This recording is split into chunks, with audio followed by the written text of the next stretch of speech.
Hello there, boys and girls, and all of those in between. My name is Melina Bitchcock, and I want to welcome you to another episode of Bitch Talk with Bitchcock, a very fantastic talk show where I get to talk to some of the best performers throughout all the world. This week, we're sticking at home and going all the way to Salem, Oregon, where I get to hang out with one of my favorite drag sisters, the one and only Riri Caliente. Hey, how you doing? Hey, Thank you for having me. there.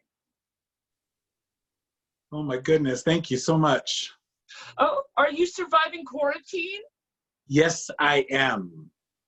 Very well, actually. Lots of home cooking. Oh, good. I've been getting that home cooking too. That's why I've gained the quarantine 20. You know what? I've been very mindful of that. So I've actually lost about 20 during quarantine. English isn't my first language, so cut me some slack. Well, no problem at all. Well, I definitely want to know your secrets, girl, because girl, Bitchcock's getting a little thicker. Well, I'm definitely happy you're doing good. Our world is definitely going through some rough times. So it's nice to just spend some time with a drag sister and just get to kiki. And bitch, you're a legend in Salem. Shucks. A little bit. You know it. A little bit. I'm so excited that you're here on Bitch Talk with Bitchcock. We are just excited to dive into the bulk of the interview. Before we get into the interview, I just want to make a quick announcement that, again, we are going through rough times in the world. I want to urge all of my guests who do tune in to look down below within the description, either now or throughout the interview, where you can find information to support local chapters and different organizations to help Black Lives Matter right now. We have a local bail fund for Portland for the protesters who are out there fighting the good fight. We have the George Floyd Fund, who you can donate to the Memorial Fund. And there's also several good causes. So again, people, every effort counts. Raise your voice, donate money, go out there and protest, and do what you can. And first and foremost, Black Lives Matter. Riri, do you have anything to say on that? You pretty much covered it, but I cannot stress enough how much hard work and dedication and just pausing right now for the cause, how important that is, especially in the queer community. It's very, very important. We are looked to as inspiration, lights, and we can be that if we just stick together and vote. I want to say that. Who's not registered to vote? Y'all better be registered to vote, because that's where we're going to make the change. Really. We definitely want people out there voting this year. This is our chance to make a difference in our world, everyone. So go out there, vote that monster out of the office, because we need some fresh blood that can actually take us out of these hard times and hopefully make the appropriate changes that America really needs right now. Now, with all of that said and done, we'll definitely talk about that again at the end. Riri, are you ready to get in the bulk of this interview, bitch? Yeah. Well, perfect, girl. So let's rewind time a little bit and start at the beginning. How far do you want to go back? If I can turn back time. Ooh, No. Allow me to share my story. I love a good dad joke or mom joke. I'll take what I can get. That's what I hear. Well, girl, let's start at the beginning and actually tell me about your first exposure to drag. My first exposure to drag was back in 1992. My best friend from high school, he and I, we since grade school, we were friends. And then really during high school and after the fact, when we came out, we kind of became brothers, and a very, very strong bond. And he asked me if I had ever, he caught me around the house lip syncing and doing stuff. He goes, have you ever considered doing drag? I'm like, no, that's not for me. That's not, I'm a theater person. And then I thought for a little bit, well, that's pretty much what drag is. So I gave it a shot in Sacramento. My first gay club I ever went to was Bojangles. And those of you who know that club, I'm certainly dating myself right now. Oh my God, I love the name though. I was Bojangles. That's kind of sexy sounding. Well, trust me, it wasn't. It was a shithole, but I loved it. I did some backup dancing in drag, and I wasn't really, and drag in 1992 for somebody just starting out was not the drag it is for now. For somebody just starting out, it's a very different ball game. Was it a lot tougher back then, Riri, to actually find your feet as a drag performer? Because again, there was no platforms like Drag Race, and drag was still in that kind of taboo area. Believe it or not, it was actually a lot easier. It was a lot easier to begin, but to stick around was tough. My skin wasn't thick enough. I was this 19-year-old kid, fresh out of the closet, very naive. I was not sure what to expect, but I'm like, sure, I'll do this. I know how to dance. I know how to sing. How hard can it be? I wasn't prepared for, the egos that come along with drag, and my skin just wasn't thick enough. I'm like, you know what? This isn't my time.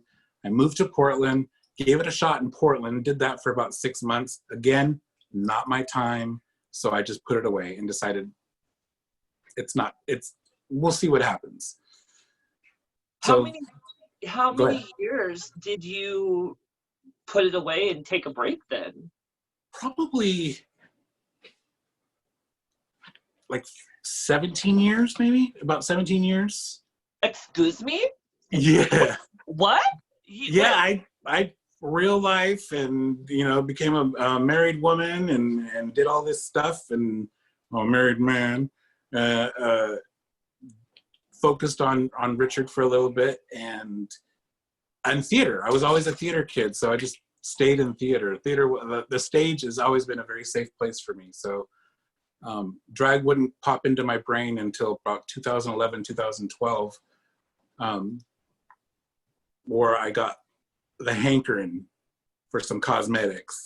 Well, let's talk about that hankering a little bit, because that's something I'm a little curious about. It's back in the 90s and then back in 2012 when you got that bite again. What was it about drag that actually attracted you to it?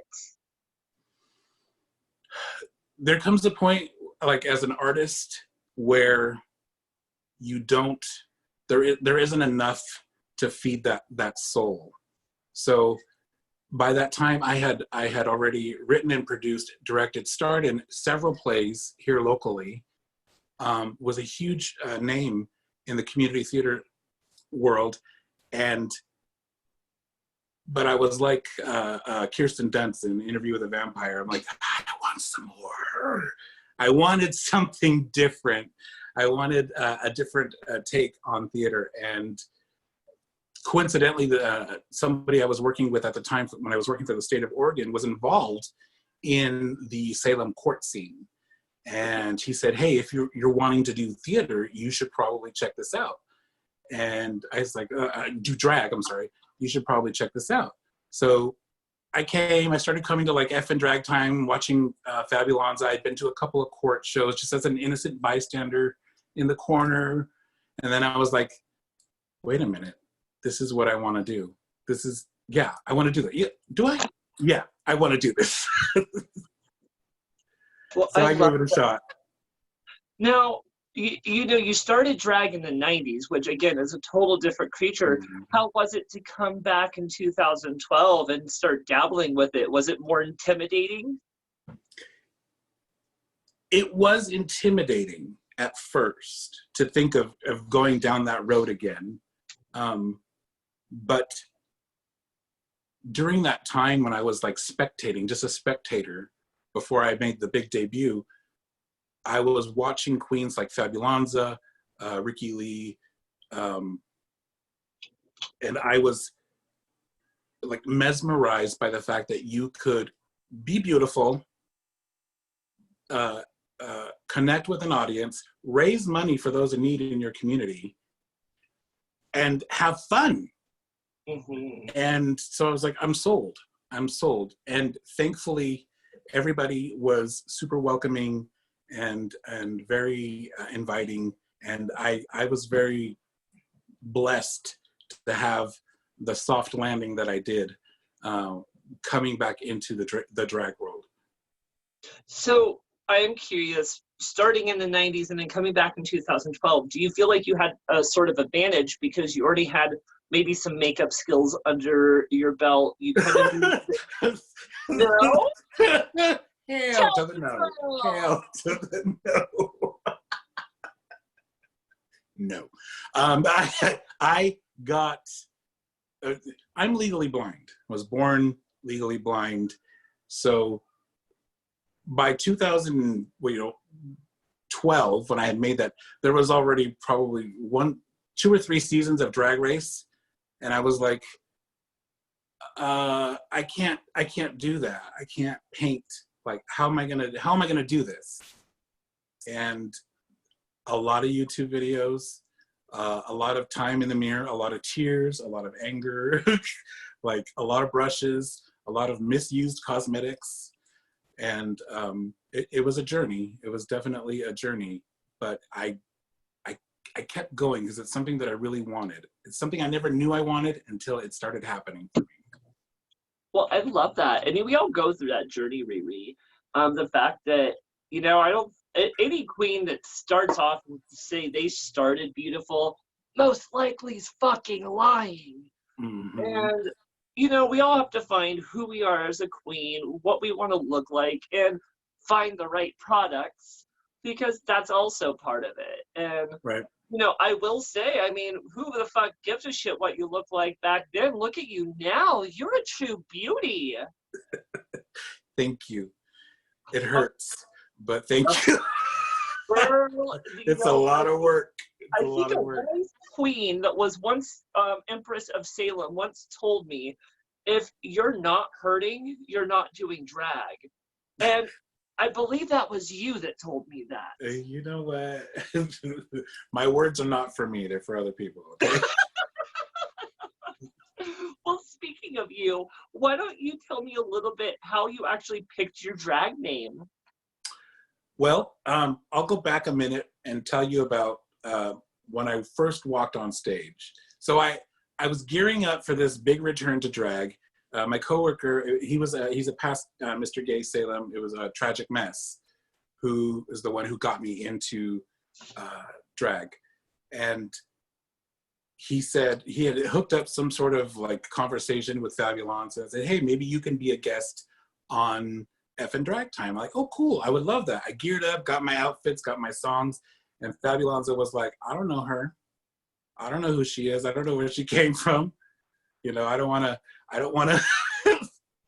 just have this nobody come in and do my show. And what if she flops? Which now, as a show producer, I completely understand. And she said, why don't you go do a community show? And then I'll come take a look and see. So a month later, I had another month to prepare. And I walked out on stage and I did End of Time by Beyonce. Like, if you're gonna come out big, come out guns blazing, right? Come out and do Beyonce.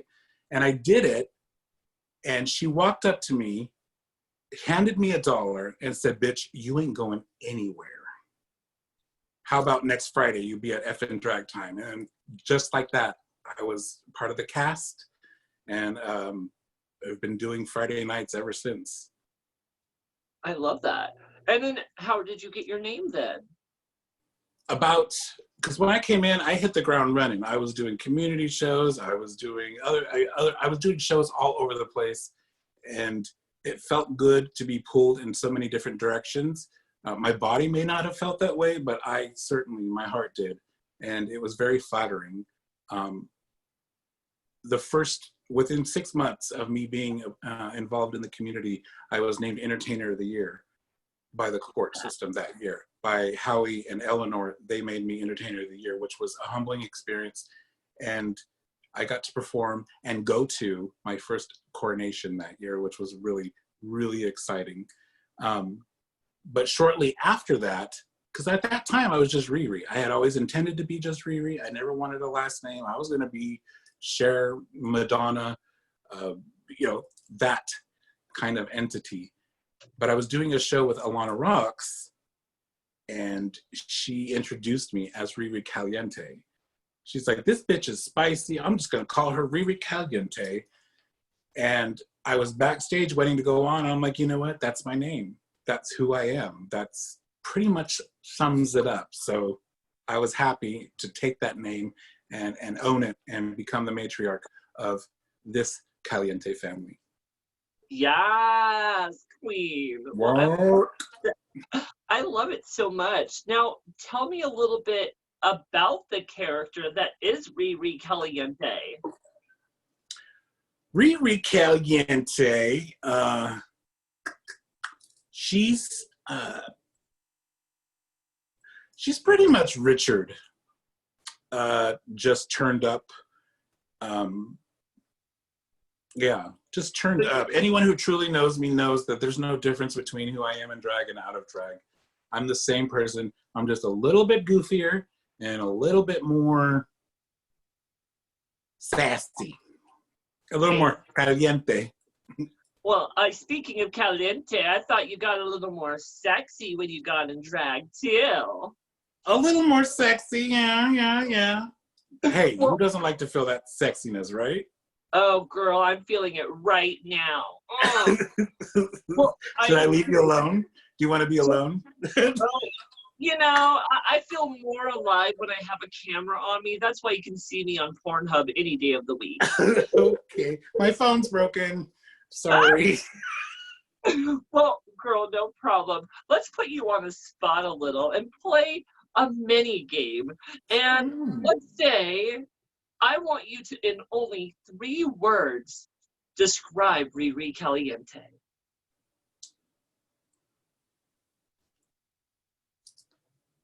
Fun.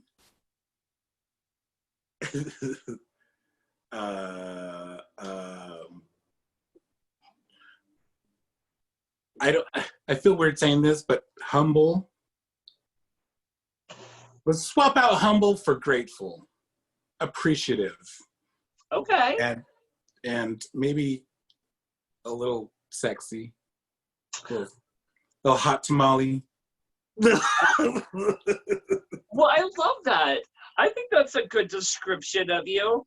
And, we talked about your personality a little bit. Do you feel like there's a major personality change from real life to when you actually do put on that makeup, hair, and dress? Do you feel like you get more confident? Do you feel like maybe you get a little more shady? The confidence does go up. It definitely, like I said, she's an extension of who Richard is. Because, oftentimes under this wig, I'm still that chubby little kid on the playground. And now, I'm this beautiful, vivacious woman ready to conquer the world, or at least, parts of the world. Amen, mama. But yeah, I definitely, like I said, it's just me turned up. It's really just me turned up. I love that. Now, you sound like you think you are a funny queen. Do you think you're a funny queen, bitch? Yeah. Well, tell me a little bit what your sense of humor is actually like. Sick and twisted. Sick and twisted. It's fun. I consider myself a pretty witty person. Saying things that others won't. Observations, because I like to watch. For somebody who's legally blind, I see a lot. Trust me. And it makes for wonderful conversation. I was a playwright, so a lot of things that were happening in that time, I only write about what I know. So I definitely have a knack for observing things around me and turning them into art. I love that, bitch. See, I love the sassiness of Riri because you really can take maybe not the most lively event and really just bring some life to it, make some fun, and Try to. Mm-hmm. I love that, bitch. That's what makes you so lovable, I think, and probably why you have so many fucking drag children, which we'll get to later in the interview. Fuck. Well, Riri, one thing I've heard is you are actually most confident, when you're on a microphone. Tell me a little bit about that. I love red. No, I love. Sorry, the vodka kicked in. I love being an MC.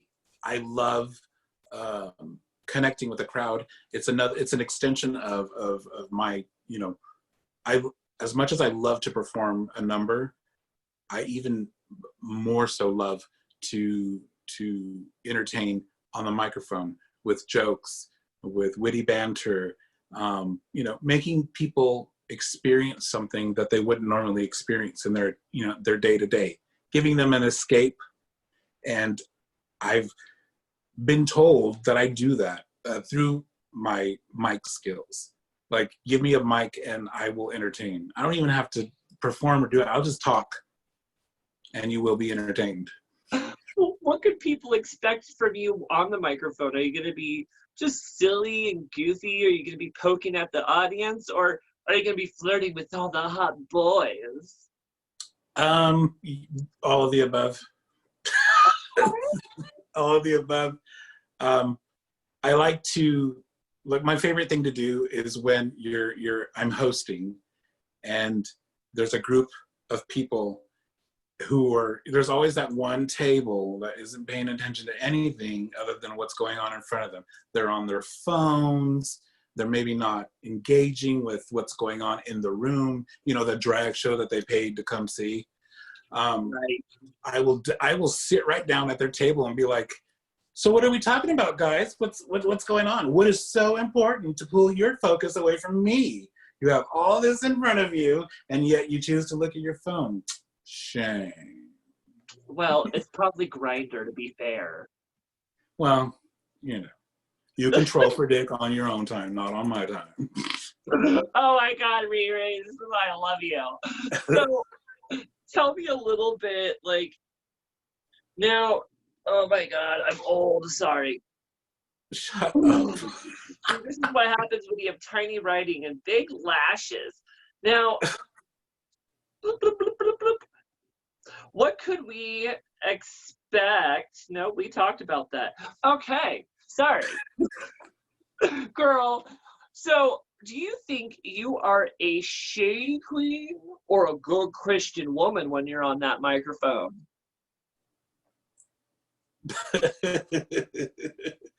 I'm right in the middle.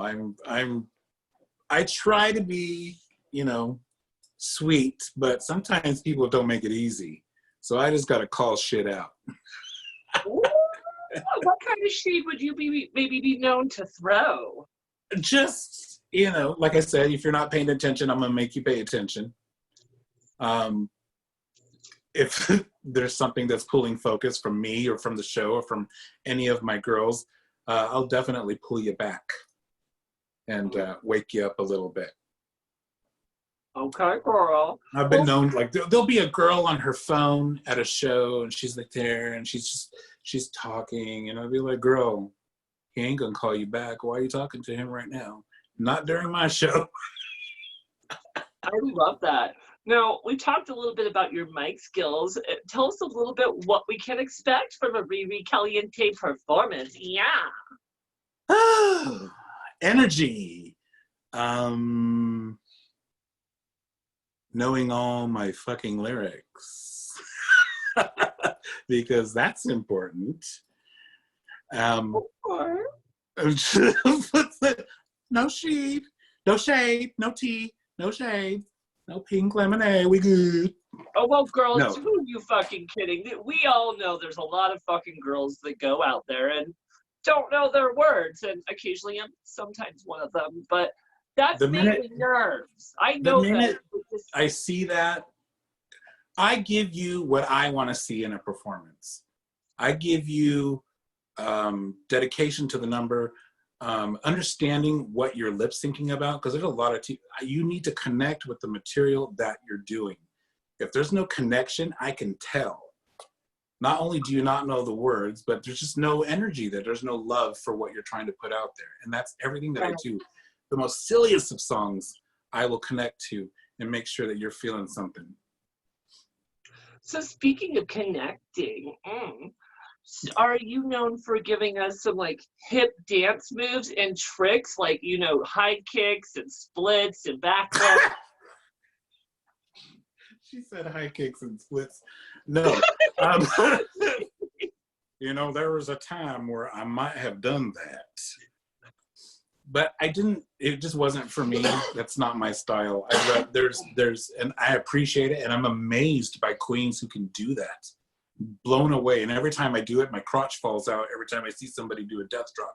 And that's not a good picture. But for me, my importance is, you know, the emotion, whatever it may be, understanding what I'm lip syncing, knowing my lyrics, and connecting with the audience. You know, not doing the cherry picky thing and just connecting. You worked hard for that $1 you're going to give me. I'm going to give you a show. I'll stand right there in front of you, and it may be $1, and I will give you the ride of your life for $1. Because everybody wants that escape. And that's part of the things, one of the big things that I pride myself on as a queen is giving an audience member that escape.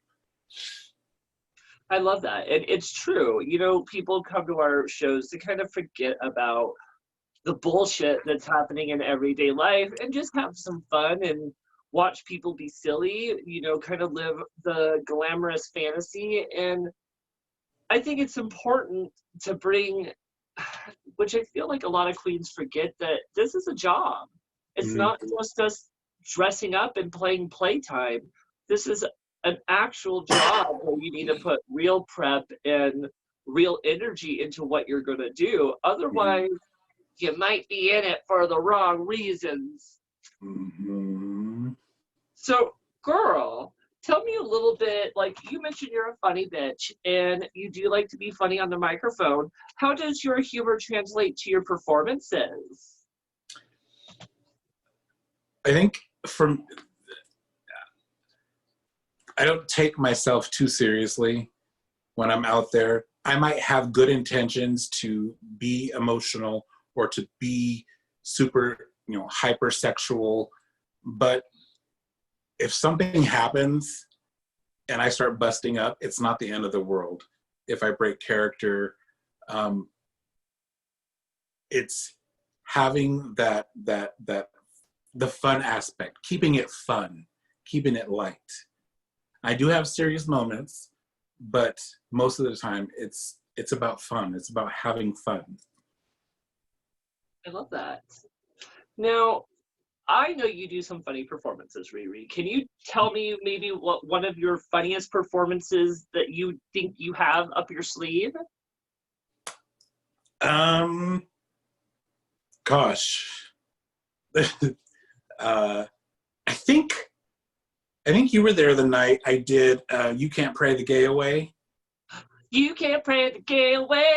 You can't pray I the did gay that away. number, and it was like, I just had to get it out, with all the boys and girls to know about the song. I just had to let them know what's going on.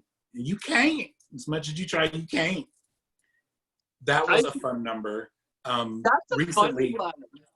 For recently for the House of Love, I did a number. It was a '90s show, and we opened the show with Barbie Girl, and my boyfriend, his alter ego, was the female lead, and then I was Ken. He was Barbie. I was Ken. But we took it from a different. We were just kind of like raggedy and a little strung out.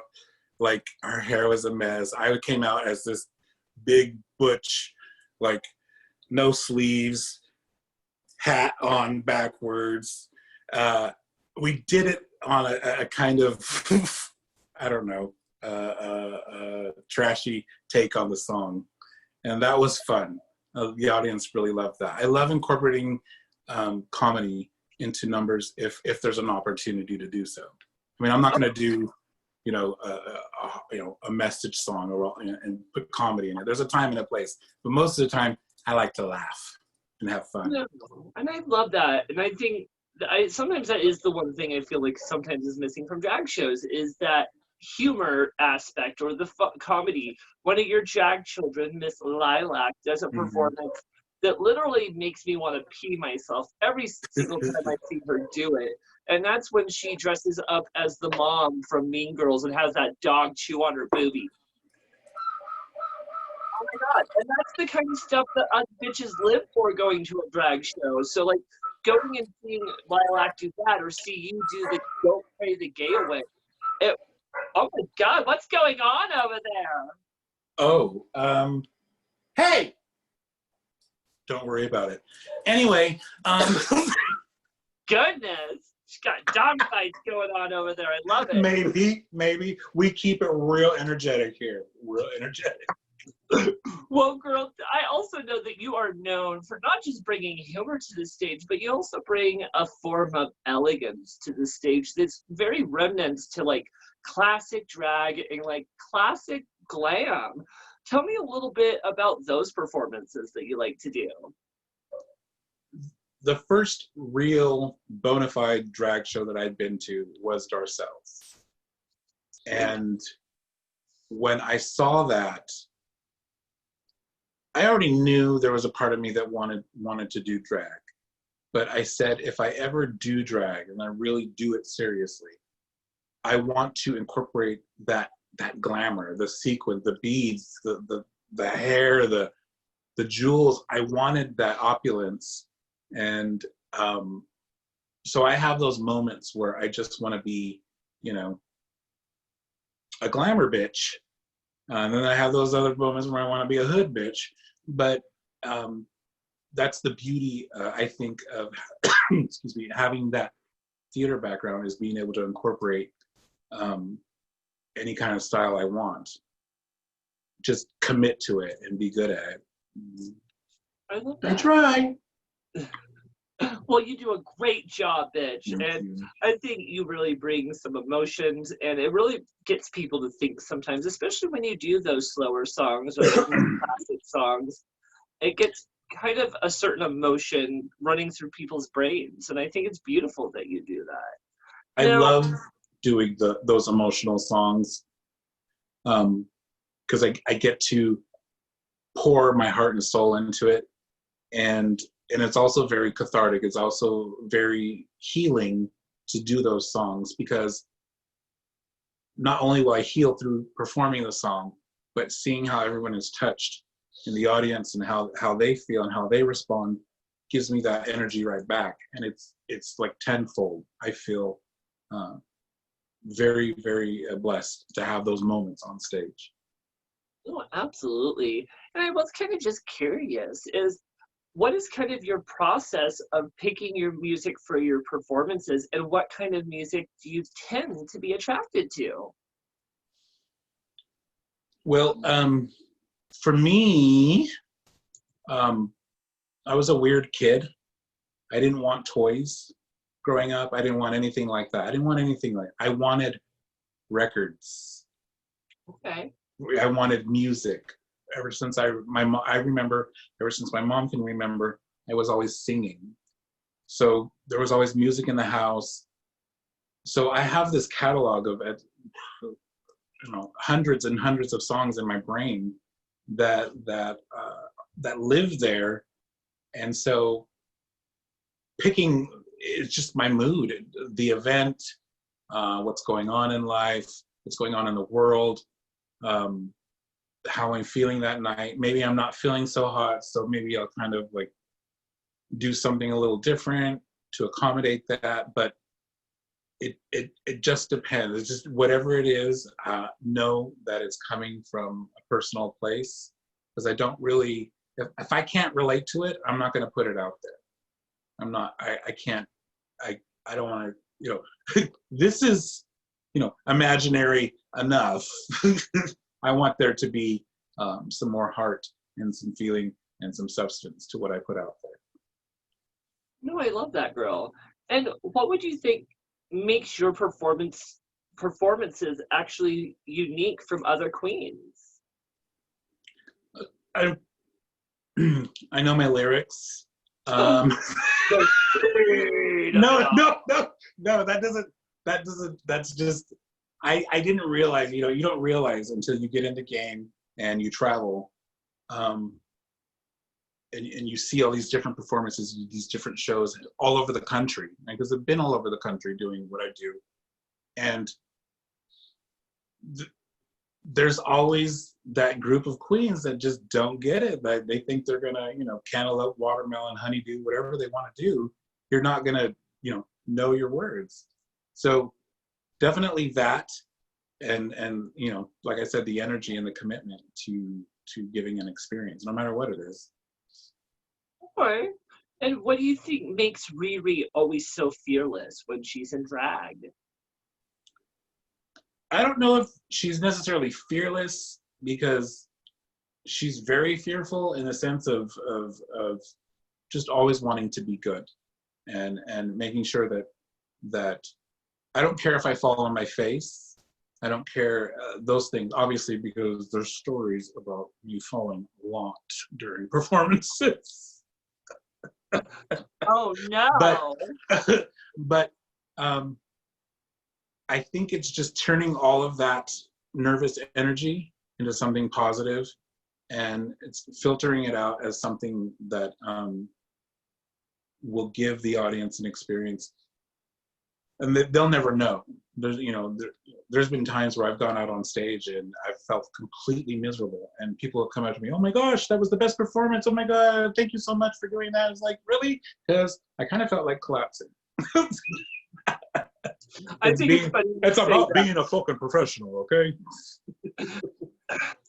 I think it's funny you say that, Riri, because some of those performances where it's hard to tell how the audience is receiving what you're doing. And sometimes you can think you're doing the worst performance of the night, and it's actually the audience's favorite. Definitely. I'm like, really? Really? Yeah, I love those moments. Now, one thing that I also think makes you very unique as a queen is you do have that theater background that you've told us a little bit. Tell us a little bit about the background that you actually have in theater, Riri. I've been, I did plays in school, but it wasn't until I hit high school where I knew that this was definitely something that I wanted to do in some capacity. I never wanted to be a famous actor. I always wanted to be a famous singer, but I never wanted to be, I never knew that was a world that I could live in and succeed at until I was in there. And like I said, now it's become home. But going through high school, I did the usual high school theater stuff, community theater stuff in college. And then a friend of mine prompted me to start writing. Like, I said, I can't do that. I don't know how to write. And, anybody can do it. Anybody can write. I know that now. So I just started writing out ideas about what I wanted to see and what I wanted to be a part of. Everything that I write is autobiographical. I have written shows about my family. I have written shows about Judy Garland. Coincidentally, I wrote a play about Judy Garland, and the commitment that I have to theater was very, very strong, and it was life-saving. It was life-saving. Bitch, yes. And honestly, I also come from a theater background, and it was kind of probably my first tiptoe into the theatrics of where I am now. And I love the theater because it gives you more of an idea of what you need to put into to make your drag successful. Mm-hmm. So, the production value, the costumes, the knowing your lines or your lyrics. those kind of things that the theater world actually instills in you, I feel like that really helps you. Now, with that said, how do you feel that your theater background has actually helped your drag? It's definitely helped me tremendously. I think being a part of theater for so long and wanting to do something different with performances and entertaining, it definitely elevated my drag. Maybe, I don't know. I had a leg up on anyone else who wanted to start, who didn't have that background. So it definitely helped me come out of the gate with confidence and reassurance that, hey, this is something that I could probably do. And this aspect of entertainment, I think I could get used to this. I knew that I wanted to do, this is when I knew I wanted to get back into drag. I directed a production of Steel Magnolias. And one of my actresses wasn't pulling her weight. And I'm like, gosh, do I have to do it? And I'm like, wouldn't that be awesome to have an all drag performance of Steel Magnolias? And now here we are in 2020, it's all over the place. And it's definitely a dream of mine to do that someday, but it certainly helped. I love that. I think that's a great idea, Riri. Oh my God, who would you want to play if you were to do who? Truvy. Oh, girl. Dolly Parton. Yeah. Or Malin, Sally Field. You know, I'm probably going to be the weird one, and I hope I say her name right because it's been years since I've seen it. But I think I would want to be Weezer. I could see that. Crazy bitch. Yeah. Well, you know, I have to match, you know. My name is Bitchcock. Well, I love it. And how do you feel like, do you feel like you have a lot of, like, inspiration that comes from certain productions or musicals? Because, I mean, hello, drag queens love their fucking musicals. Do you ever pull anything from, like, those for your performances? When I made the decision to run for Empress, there was no doubt in my mind what my candidate number was going to be. And that was Don't Cry For Me, Argentina from Evita. And it was this huge production. I had the JJ and Lilac, they helped me, and it was a reveal. And it was my homage to one of my favorite musicals, Evita. I love Evita. I love My Fair Lady, Guys and Dolls, you know, those old classic Broadway musicals. And of course, my newer favorite would be Rent. So anytime that there is a human story to be told in anything, I'm there. If I can relate to it, I'm double there. So it's definitely played a large part in what I do now. I love that. And, you know, Rent is probably one of the most influential musicals I've ever seen that left an impact on me from probably my high school years all the way now to my adulthood. It's something, if I really just need something emotional and something that'll make me sing, cry, laugh, I'll watch fucking Rent. Rent is like this. It does everything. It goes up and goes down, and I can watch it on repeat and listen to the soundtrack after that. I mean, and I know there's some people who don't like it, but you know, they're not really listening to it. They're not really watching it. They're not really letting it in, because if you really pay attention, it's a very beautiful story. I totally agree. Now, Riri, so tell me a little bit, let's swing into the fashion aspect of drag. And you tell me a little bit about your drag style and what kind of looks we could expect from Riri Caliente. Well, I like things that are on sale, on clearance. Come through, Goodwill. Hey, the first year I did drag, Goodwill was my friend. I bought about 10 outfits and they only cost me 75 cents and I was set. Girl, Goodwill's still my friend. Oh, definitely. I'm one of those people, I remind myself of my dad when I'm at the Goodwill. I'll pull something out. I'm like, can you believe somebody gave this away? I was like, that's, and it's only $1. I do the same thing, Riri. I'll be like, oh my God, look at this. Can you believe they don't do this? My boyfriend will look at it. On a gold mine.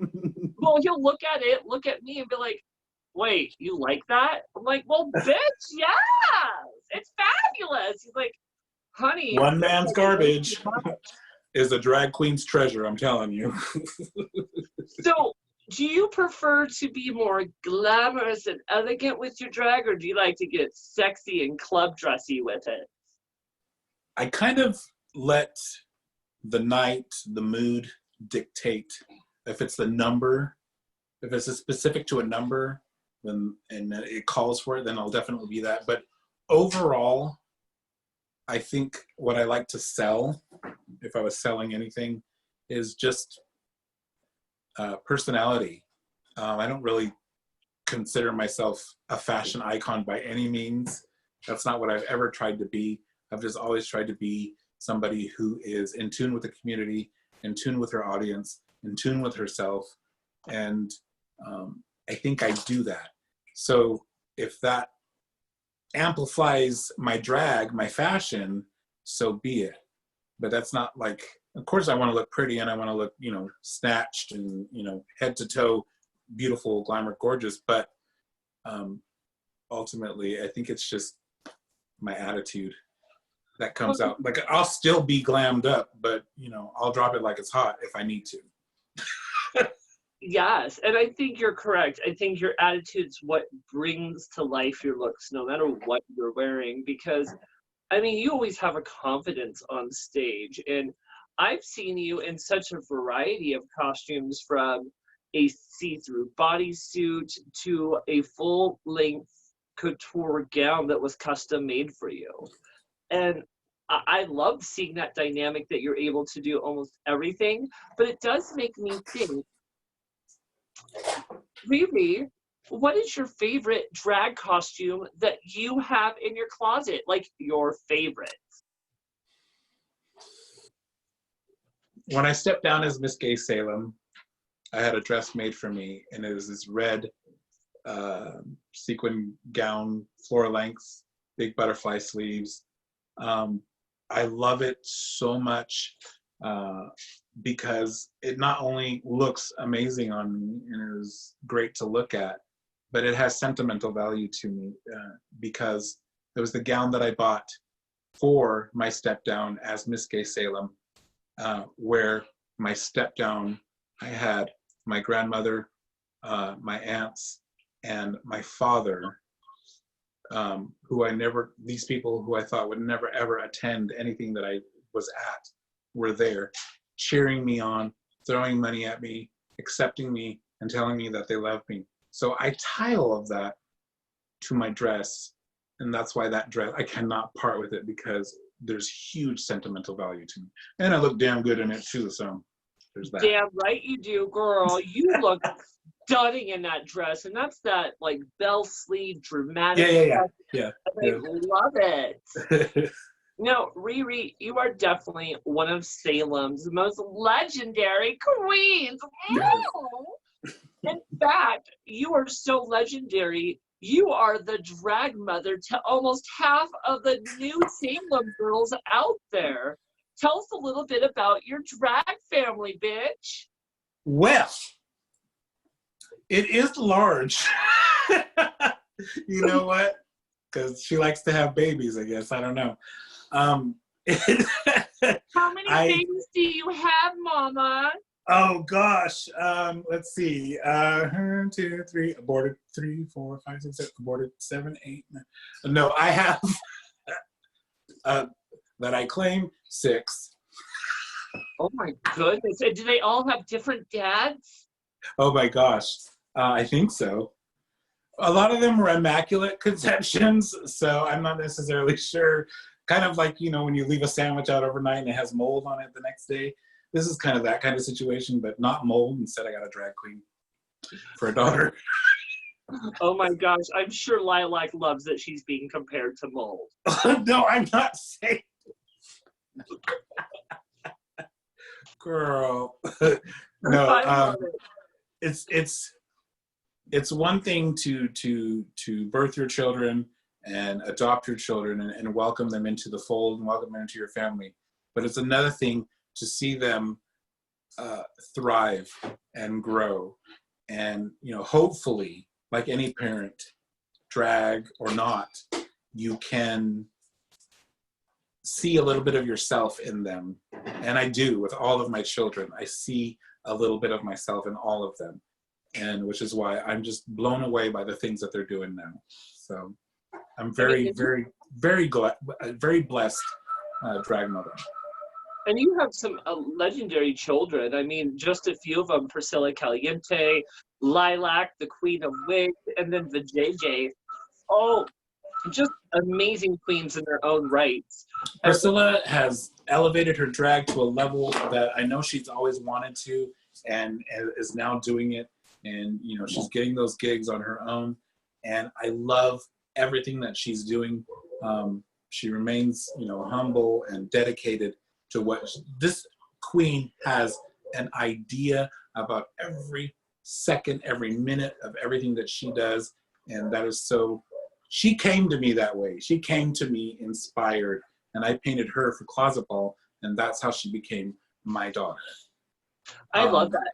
And I fucking adore me some Priscilla Caliente. And bitch, if you're watching, which you should be because this is your fucking drag mother, you should come on my show. But I love me some Priscilla Caliente. And you know, it's funny.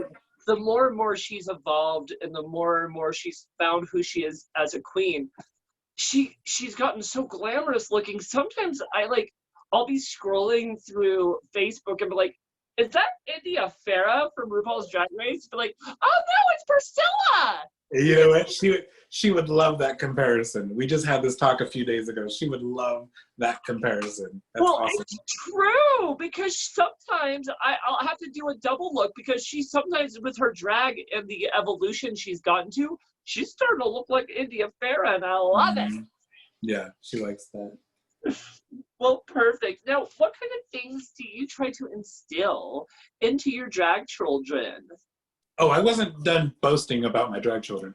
But JJ has done amazing things with her Red Dress Affair and has raised thousands of dollars for HIV Alliance, which that is something that is humbling and so joyful to watch. Lilac, with her hair empire that she has done, not to mention the fact that you know this child has skills. She's always had them, but to see them be amplified and to see her doing everything that she loves to do is very very comforting and warming to know that these girls are out here and they're doing it. Juno, she is another Caliente. She is phenomenal in her creativity, her skill. She has a heart for entertainment like you would not believe, and she is captivating to watch. James Hendon, aka James Van Gogh, is the Emperor of Salem, so I think I did good there. I'm not taking credit for it, by the way, but I am very proud. I am very proud of him. And he's such a handsome fella, too. Yeah, all right. Yeah, all right. Any more boasting before we go to my next question, little miss? No, we're good. We're good. Okay, I'm sorry. I didn't mean to monopolize your time. Just teasing you, bitch. I love you so much. Now, what kind of things do you try to instill in your drag children? To be grateful, to be humble, to know what you want from drag and go for it, and just be dedicated. On the technical side, I would hope that you will deliver on a performance level. of knowing all your lyrics, giving that energy, which my children are very, very good at. And so I can say that. Because as far as the Caliente goes, there's a lot of importance on that entertainment value, because through that entertainment value is how you connect with the audience. Say you're at a fundraiser, you're connecting with the audience, they're more likely to give if they're entertained. So definitely making that connection. And they all possess it, so I'm very, very happy. I love that. Now, Riri, you seem like the kind of person that you're not going to bring someone into your drag family and half-ass it. In fact, you seem like the kind of queen that if you bring people into your drag family, you're going to do more than just nurture them, more than just give advice to them. You're going to be a full-fledged mother to them 24/7 and literally have them as a member of their family. Is that correct? Very much so. Like, I won't just pull a queen in because she's a good queen. I got to know who's behind the face. I have to get to know that person. You have to be somebody that Richard would want to hang out with. Richard would want to, be proud and be honored to call not only your friend, but, once the makeup is on, your drag daughter. And that's the one thing I can say about all my children, is that we can talk about things other than just drag and be okay. We all have that understanding that drag doesn't make the world go round, but it sure does try. But it isn't all we have. And that's why I try to build meaningful, relationships with all my children. Some of them more than others. Well, speaking of, that leads to my next thing. One of your drag children that you didn't mention is Ms. Genitalia, and a little birdie told me that you actually might be dating your own daughter. Oh my God, does someone need to call teleportages around here? Escándalo, que bueno, mira, oh my gosh. Yes. Tell me about that, girl. Yes. I may be a Mexican girl, but I'm a little bit hillbilly in the fact that I do have...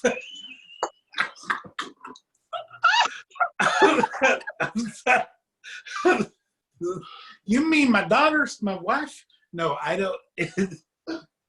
We made an understanding because I painted him for Closet Ball, and we had an understanding that he would not call me mother because ew, and it's just it's kind of an underlining understanding that mother-daughter situation. So I could consider myself more of like a mentor, a drag mentor, but technically yes, he is my daughter. You only like these amazing nails. Look at this. Oh, look at those. They're fabulous. Well, I was going to say, Riri, you only like him to call you mommy in the bedroom. Ew, no. I'm sorry. That's a hard pass. Well, hey. Well, I'm really curious to know about that dynamic between you and your partner being, maybe drag mentor and drag child, and then also real life partners. Is he ever resistant to your advice because he is your everyday partner also? No, what I love about him and other people that I've brought into the fold is that he has an eagerness and a passion to do well and to be 100% his own person. So I've always appreciated that about him, is that he's had a very clear idea about who Genitalia is and what she's about. And that's made my job a lot easier, because I don't want to have to think about who you are. I don't want to have to think about all this stuff. Like Priscilla, when she came to me, she had a lot of who Priscilla was. She had it all figured out. But with him, with Genitalia, he's more dedicated than I think I even or other people realize. He thinks about everything, and I love that. It's not dress up for him. It means something, and that means something to me.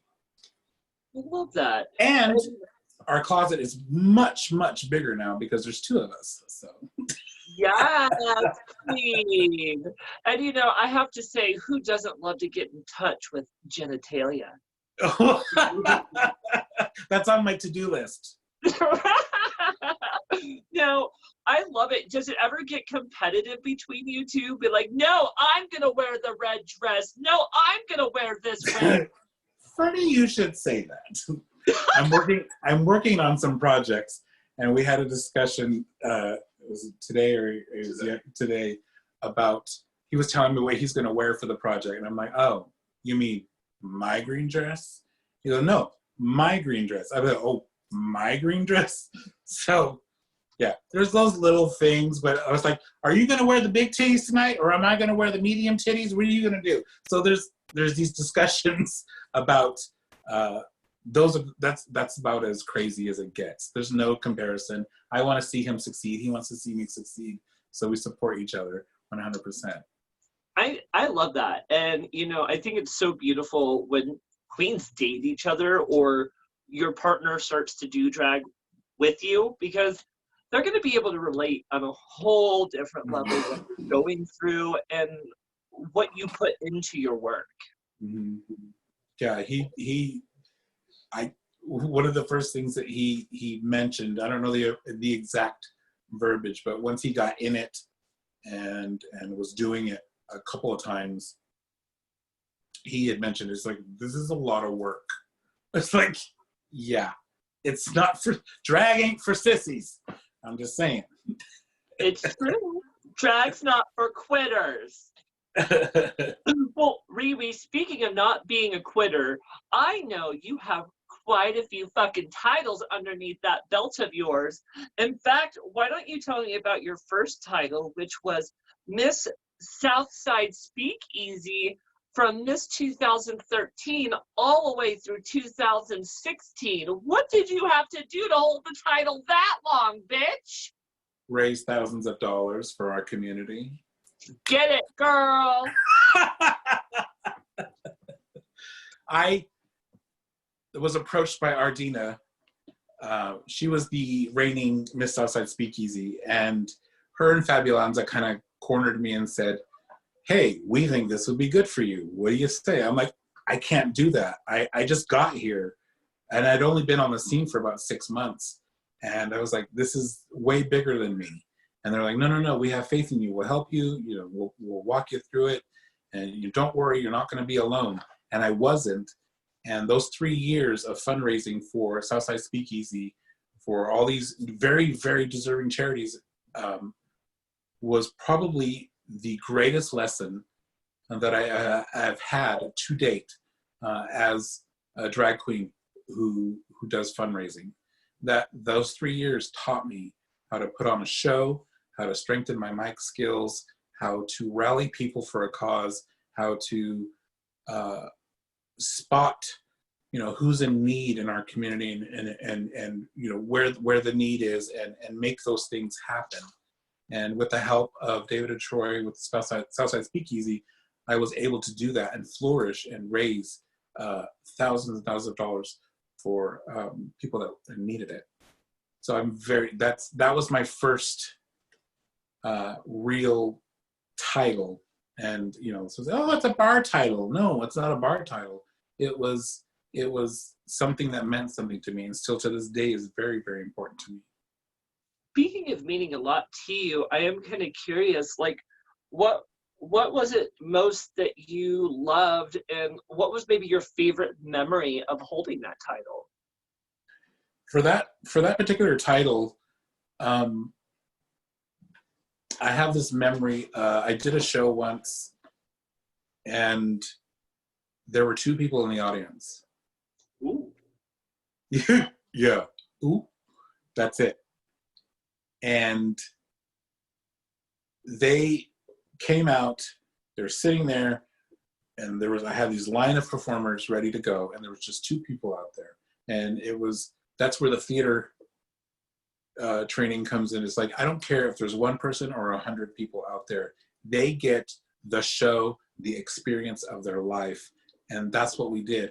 And even with 2 people in the audience, we were able to raise over $600 for our charity that year. And that was very monumental for me. It was like, it's, you know, small but mighty.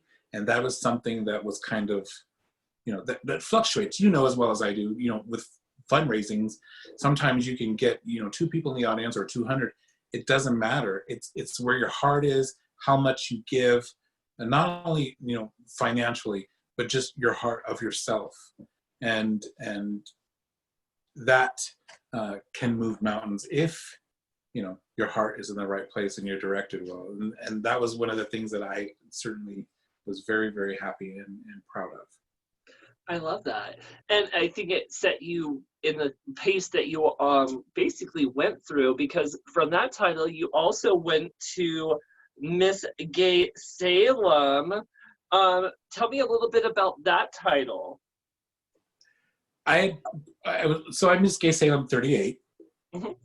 I originally was going to run for Miss Gay Salem 37, or 36. 36. And I got excited. I got the application, and then I just looked down and I said, you know what, this isn't my time. I'm not ready. And another year had passed, and finally, you know, it came time for 38, and I was still doing Southside Speakeasy, and I felt confident enough in everything that I was doing for Southside Speakeasy to take that step, because it was just fear out of it was just, what, you know, what if I fail? What if I fuck up? What, you know, what am I gonna, like, you're not gonna know unless you try.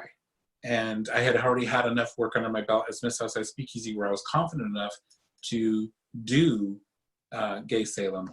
And it was definitely one of the greatest stepping stones in my drag career, not only just as a drag queen, but as somebody, as a queer person in my community, that was to be able to help and assist people who really needed it through the power of drag work. Yes, and you really seem like you care about doing community work, especially with your drag. And I do love that. What do you feel like was maybe your biggest accomplishment as Miss Gay Salem? Oh my gosh. I think, I don't know, there wasn't anything that really, you know, stood out to me other than, you know, like I said, so doing Speakeasy for 3 years, I was homebound, but as Gay Salem, I got to travel and meet all these new people. So for me, getting to meet all of these names that I had heard about in the court system and saying, oh, that's who you are. Oh, that's who you are. And that's what you do. To be able to finally put the face with the legacies was very exciting for me. So definitely getting around and introducing myself and being part of the community was a highlight for me overall. Well, girl, you're definitely known for getting around, aren't you? Oh, girl. Well, I love it. Now, what would you say being Miss Gay Salem actually meant to you as a drag queen? I think with just being able to be part of an organization that does so much for so many people all over,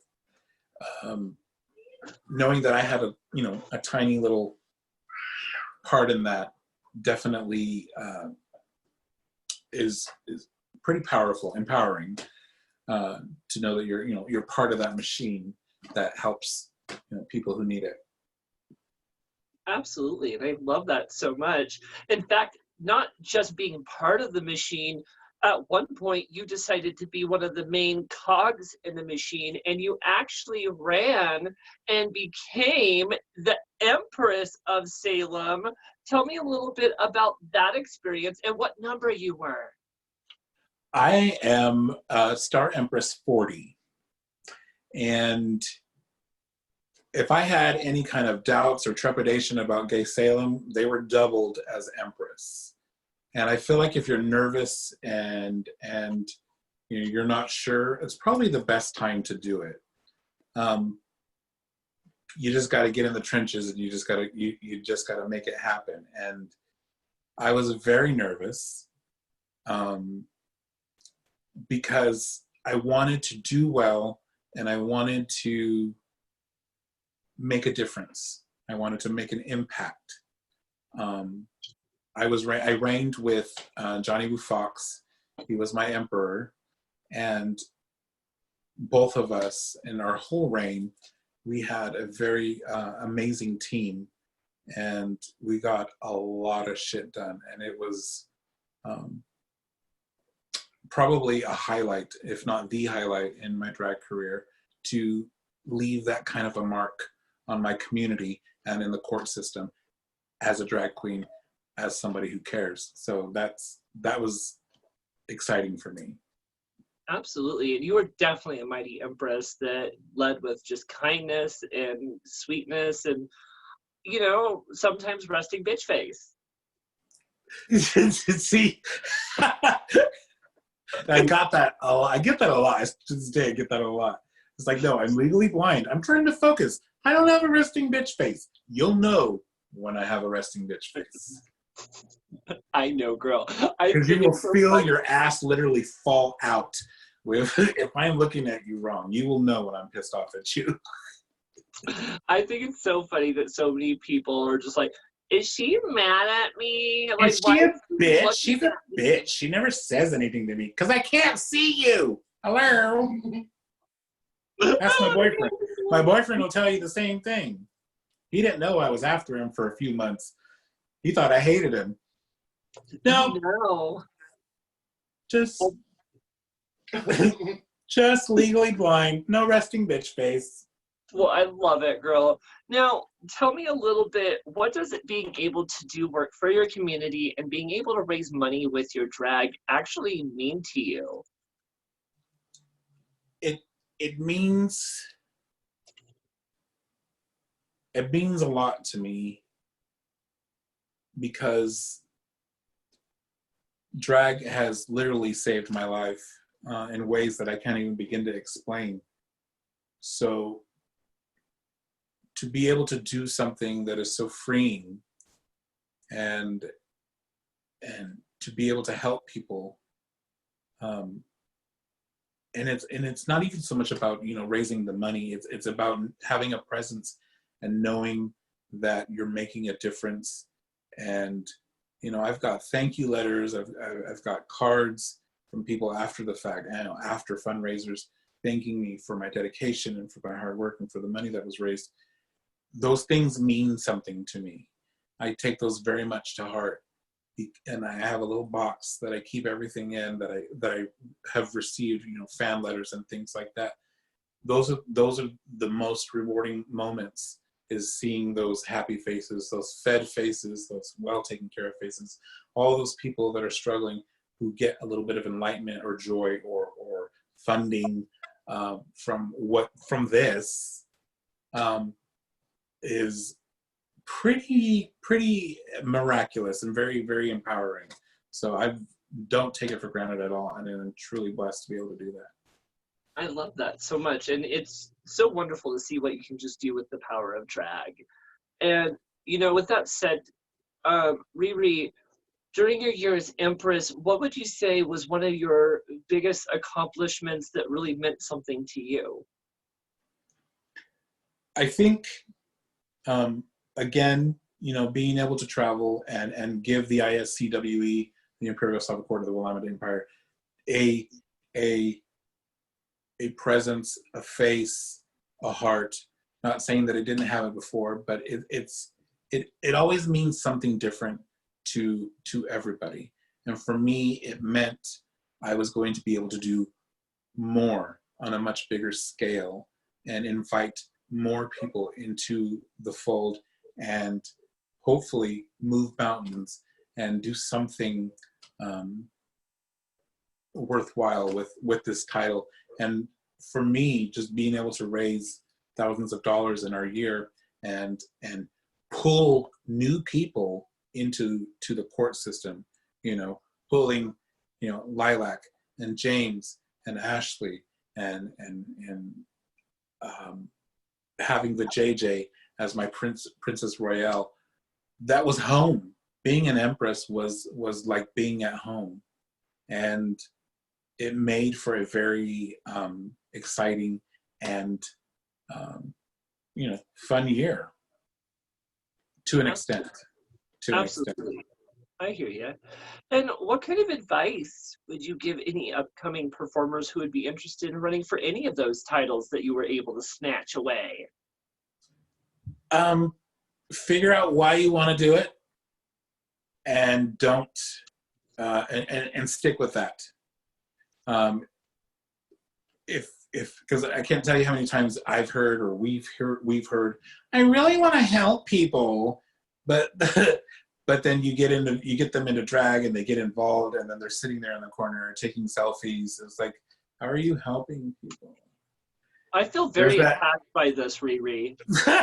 I'm just saying that people think that when you get into that, there's a lot of times where people will think that drag is this glamorous thing, and it can be, but you just have to make sure that you know why you're doing it, and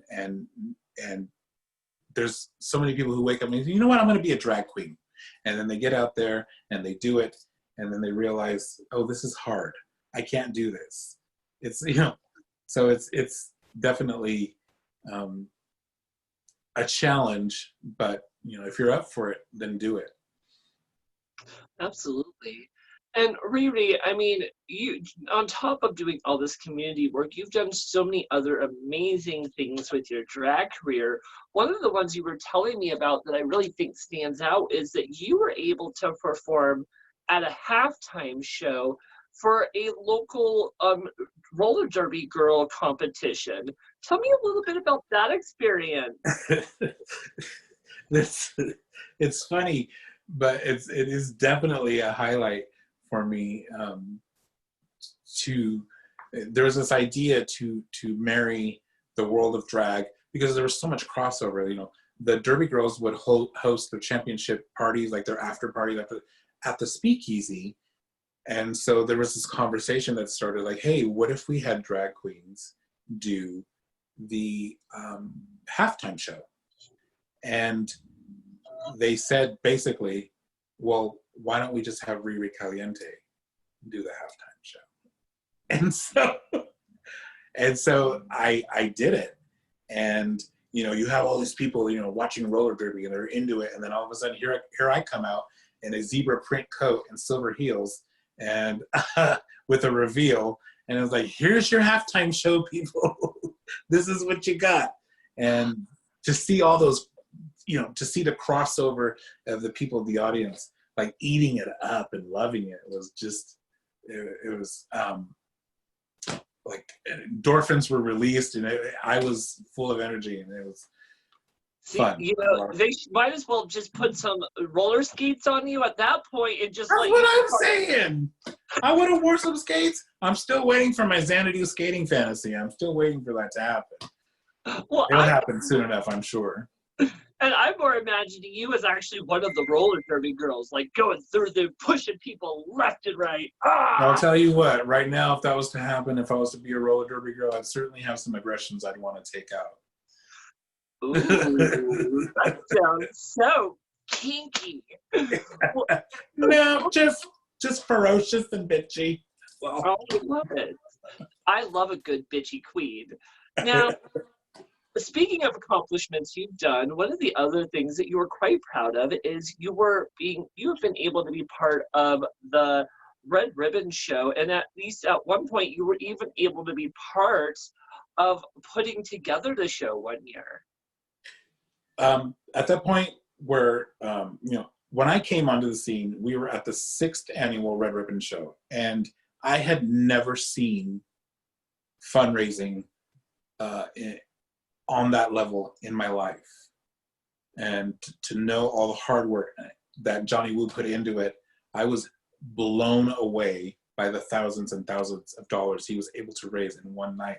And I said, you know what? Hopefully someday I can do that. A few years down, he's like, I can't do it anymore. I need a break. and he enlisted Fabulonza and myself to take over. And it was a lot of hard work. It was a lot of hard work. And the end result, was about $15,000, and we were very proud of everything that we put in there. And but it was a lot of work. And I remember, talking to him and saying, I don't know how you do this. It's a lot of work. And of course, he's like a proud papa on the edge of his seat. He's like, okay, don't forget to do this, and don't forget to do this, and don't forget to do this. Yeah. We got it. And so, team effort.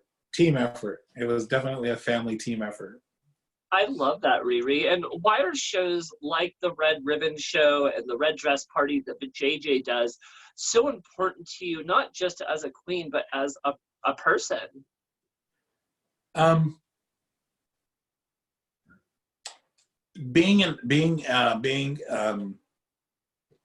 So in high school, I had a best friend. His name was Dwayne Wood. I have a tattoo on my arm of him, a red ribbon. He passed away in 2003, and I lost my brother. I lost my best friend, and one of the things that he had mentioned as a side note on his deathbed was that for me to please reignite my drag career. And I promised him I would. I mean, it took 10 years, but I did it. But losing him the way he was lost, he couldn't afford medications. He was very ill, and simple thing like affording medication that would have saved his life, he wasn't able to do. And I helped as much as I could. I had quit my job. I was going to move. I was living in Salem at the time, and I was going to move back to Portland to take care of him in his final days. And I packed everything up, but he had passed in between that time, so I never got that opportunity to go. That leaves a lasting mark on you, on your heart, on your soul. And to know that I could raise money for these people, and I don't need drag to raise money for that, but it certainly helps, and it's there. And within the queer community, there's so many people who can't afford food, medications, things like that, basic things to keep them alive while being positive. That is not a reason why you should pass. We shouldn't have to say goodbye because you couldn't afford medication. Right. So if I can do what I'm doing and make sure that it doesn't happen again, that somebody else doesn't lose their brother or doesn't lose their best friend or whoever, then I'm going to do that. Well, Riri, I really do appreciate you sharing that story.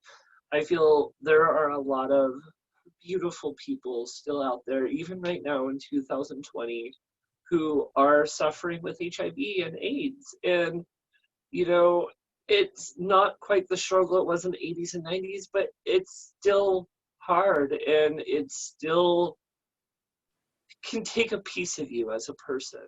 And so if people like you and me, Riri, can just take the power of our drag and make a difference, raise money, and make that change, make the awareness out there for the actual stigma about the virus, raise money for the people who are suffering from the virus.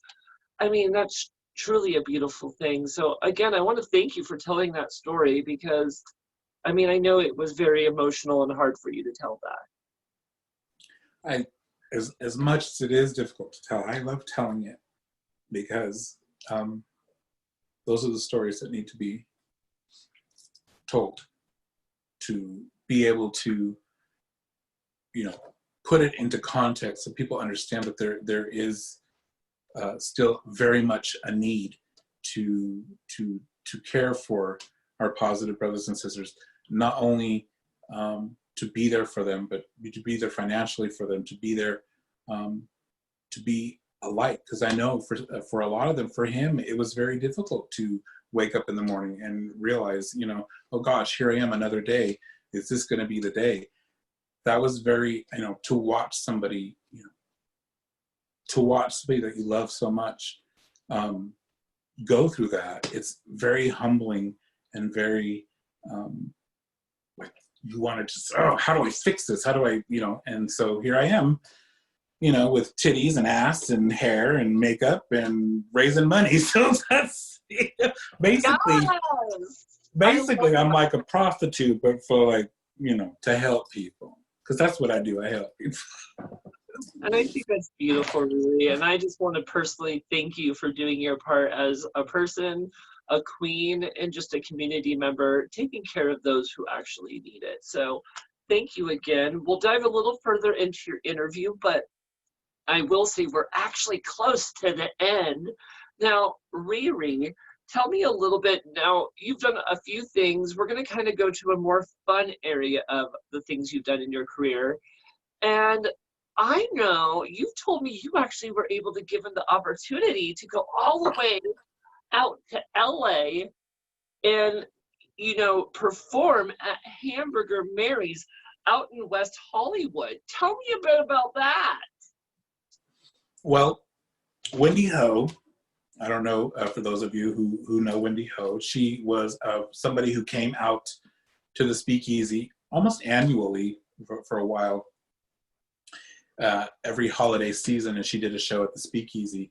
And then one of the last times that she came out, she sat Fabulonza and I, and we kind of had a kiki after the show. We had margaritas, we were talking, and she's like, why don't you girls come to West Hollywood, Hamburger Mary's, and be a part of my show? And she booked us right then and there. And we were fortunate enough to be able to go. And so it was like Thelma and Louise on a plane. We told the stewardess it was our birthday, and she gave us free alcohol the whole plane ride. It wasn't our birthdays. It was nobody's birthday. She didn't want to check. She knew we were drag queens because we were looking at drag pictures, and she's like, I'll get you another cocktail. So it's like, oh, we like this. So we got off the plane very drunk and checked into our hotel. And I just remember, like, bitch, we're in West Hollywood. This is a big deal. And that night, we had the show that night, and it was everything that I'd hoped it would be, and some of it not so good. So during my performance, here's my big performance. I am dancing, and I don't see what's on the floor. I trip, fly forward, land on my hands and knees. My knees are bleeding through my tights. My nails have all popped off and bent backwards. I'm in excruciating pain, but I'm a professional, and I got up and I kept going. But when I got up, I looked, and it was Manila Luzon, out of drag, handing me $1, and I was like so embarrassed. I took that $1 though, but I was so embarrassed. Here I'm gonna be this big, Salem queen, and here I am in West Hollywood, and biffed it. Not once, but 3 times during that number. 3 times. Because it's a huge room, and I was trying to work the room, and I kept biting it all over the place. But it was fun. At least they'll never forget you, right? True. Well, hopefully. Well, I love it. And what was the LA drag scene like? Oh my gosh.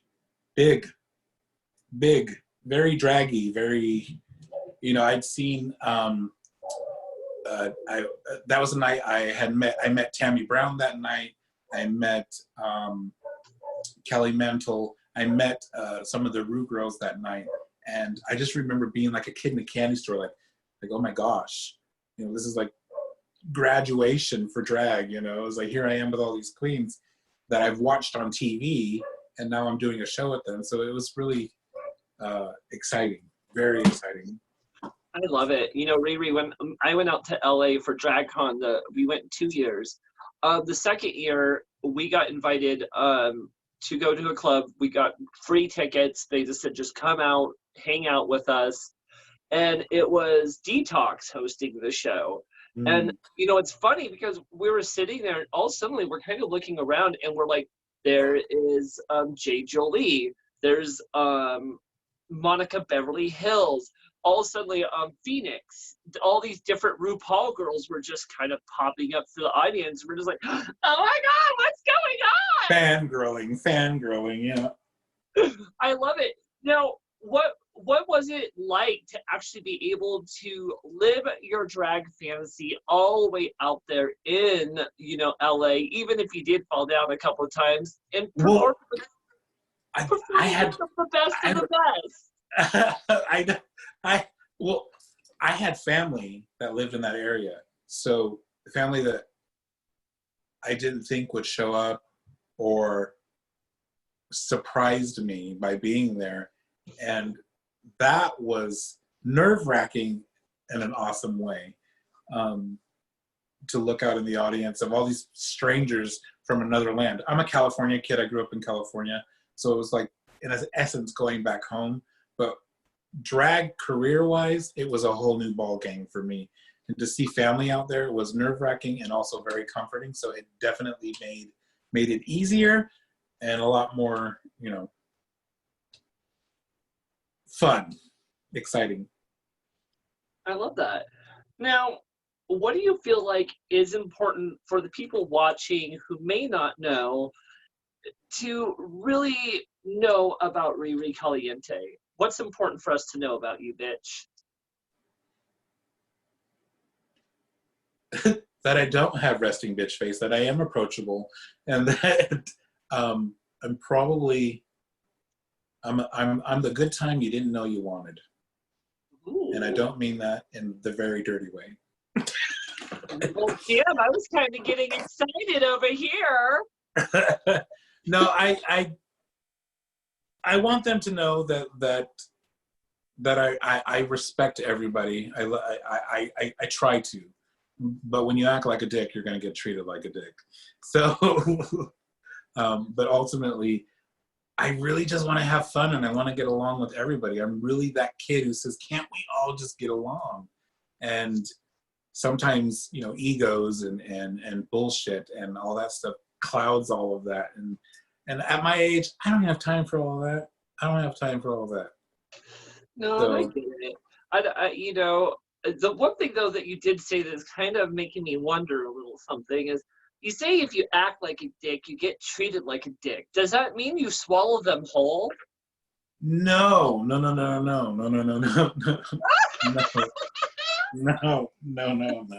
I don't do that.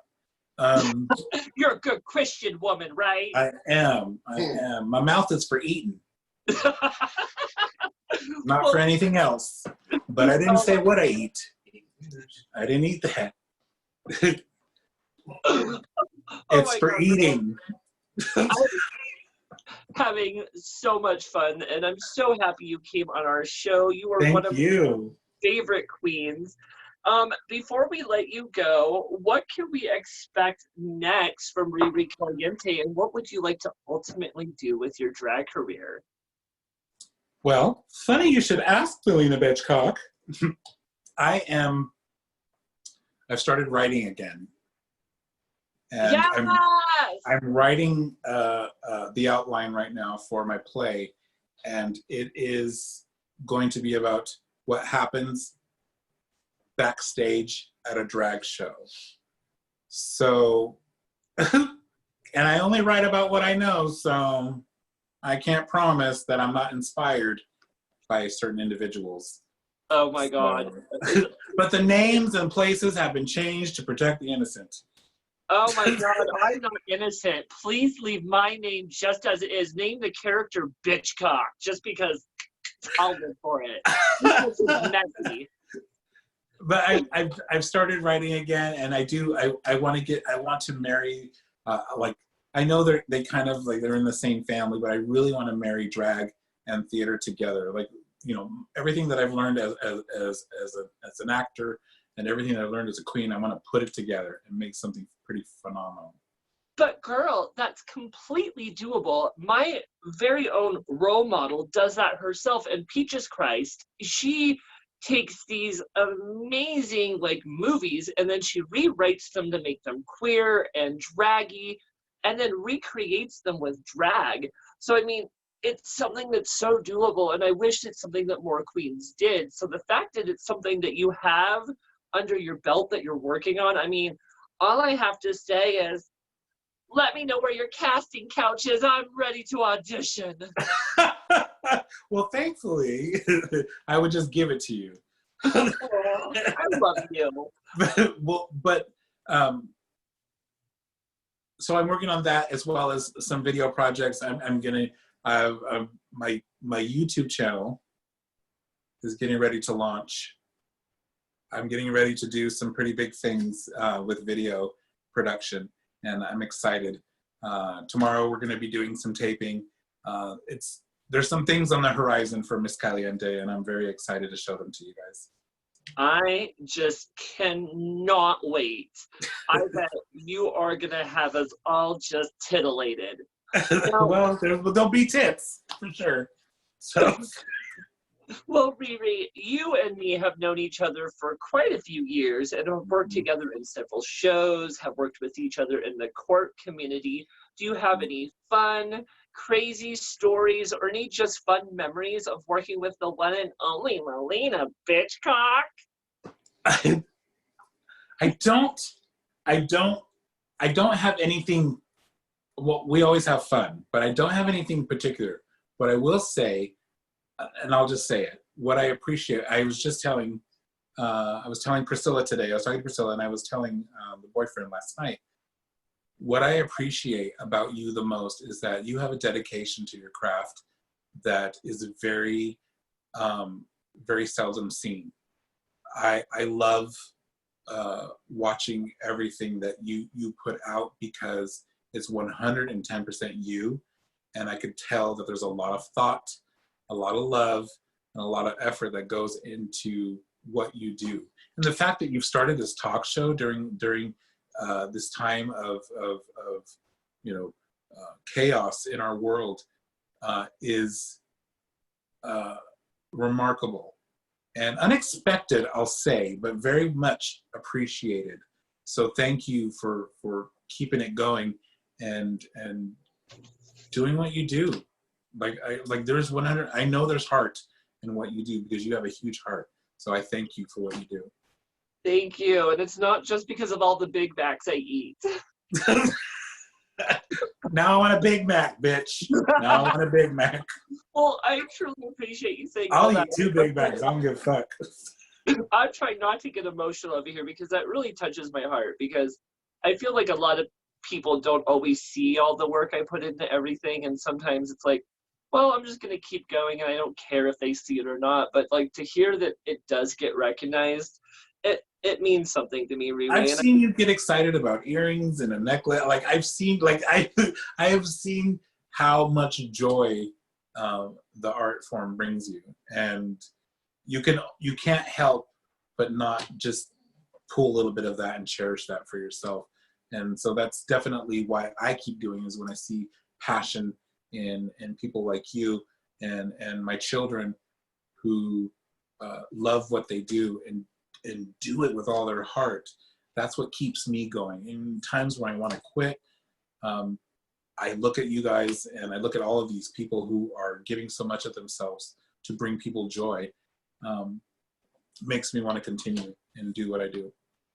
I think that's so beautiful. And, it's people like you that makes it possible for us younger kids to really find our footing, find our ground, find our voice, and launch forward. I mean, you are such a drag mother to so many legendary drag queens out in Salem that it's like, I'm almost appreciative that just for the fact that you are who you are, you're so nurturing and you're so kind. And because of that, you have literally produced some of the best drag queens. Not all credit goes to you, because of course they have talent. No, a lot, like I said, they came to me that way. I just kind of steered them in the direction, and they took off and they flew on their own. They have their own wings, and I'm very, very proud of them. Exactly. Well, they're all flying very well on their own. Absolutely. And we have one last question before we Okay. move into our games. And that question is, what did you think about your experience on Bitch Talk with Bitchcock? I enjoyed it. I had fun. I had fun. It felt good to talk to you about some of the things that are important in my life, and hopefully get a chance to show people who this is, and kind of just give a different side of things. That's what I like about your show, is that drag means something completely different to everybody. And there's one common thread, and that's like the power that drag has. It kind of lives in all of us. And I really, really thrive on making that happen for everybody. I love that. It's not just rewarding and freeing and life-saving for myself, but as somebody in the audience, it's equally that for them. You know, as I say, as much as possible, drag saves lives. And it doesn't need to just be our lives, it can be an audience member's life. I mean, just the presence of drag makes a difference in our world. And I'm so thankful for it, because I don't know about you, Riri, but without drag, I would not be sitting here talking to you today. I know exactly what you mean, and I agree 110% with that statement for myself. Well, girl, you have given us one juicy interview, and I want to thank you again for coming on Bitch Talk with Bitchcock, girl. Thank you. Thank you. Well, don't go anywhere just quite yet, honey. We're going to play a little game. But Am I going to need alcohol for this? Oh, yes. Why don't you get that alcohol all prepped? And while you do that, I'm just going to make a little announcement for all the beautiful boys and girls and all those in between.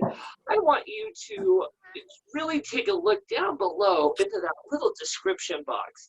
You can usually find me and Riri's information, but you know, right now with the world going as it is, we found it's more important for you to be donating to Black Lives Matter, donating to the bail fund out in Portland, and donating to George Floyd's Memorial Fund. So please look down below within the description where you can find those different links to really support Black Lives Matter and what is, you know, make a difference, make your voice heard, help people fight for equality, because especially the queer community, we have always preached that we are fighting for equality. So with that said, we would truly, with the people who really need us to raise our voices and speak up right now, we need to do that for them. We need to fight for that equality so they have every right as everyone else does. So I encourage you all, look down below, support Black Lives Matter, donate, make your voice heard. Riri, anything else on that subject you wanted to mention? Other than keep doing what you're doing, I see my brothers and sisters out there, you know, fighting in one way or another for the cause. As you know, a Mexican man growing up all my life, I've certainly felt my issues. But there's no way I can ever, you know, understand or comprehend what it's like for the Black brothers and sisters that we have going through what they're going through. I will do everything that I can on my end to certainly help and move things forward, because it can be done. I see it's happening right now. I definitely, people are thinking, people are listening, people are rethinking their views and their ideas, and that's the power. That's the power of passion and dedication. And don't stop. Everybody. I won't stop. We won't stop. We'll keep going until everybody knows. That's why it's important to vote. There's a lot of sites out there, a lot of organizations that need your help. And Melina has definitely listed a nice chunk of them. And you know, like she said, you know, I don't want the money. There are more important people right now who need this money, and need the help. And whatever we can do, let's do it.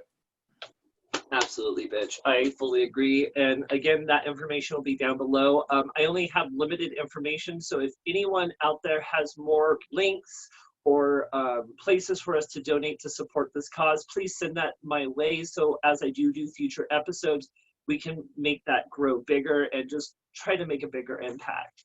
Now, all of you beautiful boys and girls and all of those in between, I hope you're enjoying this fantastic episode of Bitch Talk with Bitchcock, and I want you to encourage you to stay tuned for our next episode coming up this Monday, and we're going to keep those drag legends rolling as I get the one and only Portland legend herself and Darcel girl, the one and only Summer Lynn Seasons. Yes!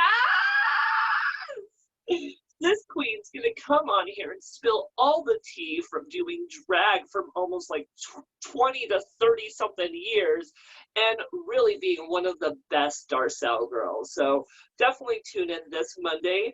In the meantime, before we say goodbye, Riri, you want to play a little game with me, bitch? Okay, looking, sounding a little bit like Jigsaw from Saw there. You want to play a little game? Yeah. Well, I'm a little more sadistic than him, but hey, let's see what we can He's pretty sadistic, bitch. I don't know. How scary are you? Well, I have to keep you guessing, don't I? Absolutely, absolutely. Well, Riri, we're going to play a little game to get you lubed up. And this is a Bitch Talk with Bitchcock favorite that we like to call Truth or Drink. And how this will work is I'm going to ask you a series of shady questions, and you can either choose to answer truthfully or take a shot. Are you ready? Yeah. Okay, girl. Well, for round one, I figure we might as well start heavy and really give you a doozy. So, tell me, who is your favorite drag child?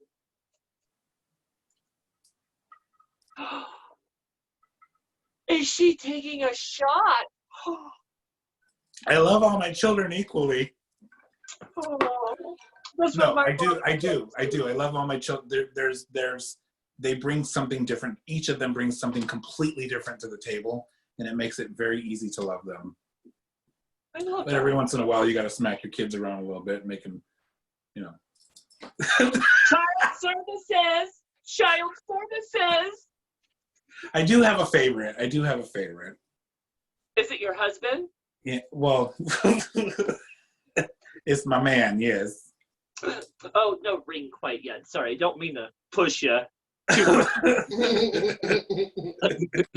Don't play, bitch. Don't play, bitch. Well, let's go to round two then. Tell us about your worst performance flop that has happened through your drag career. Now, a performance flop is if your wig falls off, your titty falls out, or you just fall on your face. And with that said, you don't get to tell the story of West Hollywood. No. Like I said, there's plenty. I was very fortunate and to be able to do this. There was a New Year's gig that I did with Daphne Storm. Oh my gosh, Fabulanza, Caress, Diva. We all went out to Klamath Falls to do a New Year's drag show to ring in the new year. And the first year I did, I was wearing that gorgeous red bell sleeve dress. I was burning up on stage. I had turned back to ask Fabulanza's man for my fan to hand it through the curtain. I took a step and I fell off the stage, which was about 4 feet off stage, and I landed in the curtain backdrop. And I landed on one leg, and that was, and I look over my shoulder and everybody's looking at, they're terrified because they're wondering, am I okay? B, who was on the other side of that curtain that might be dead? But I got up and I worked the room like nobody's business. And 4 years later, I'm probably paying for it right now. You get it, bitch. Yeah. I love it. Okay, let's go to round 3. And this one's a shady one that you provide for me, but I love it nevertheless.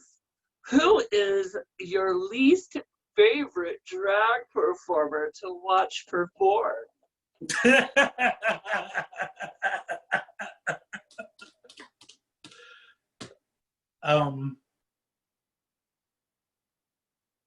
I'll just say there's a list.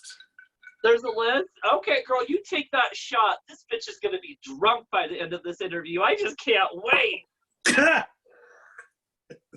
Well, perfect. Let's go to round 4. And tell me, what is the longest you have gone without washing your undergarments and tights? Ooh.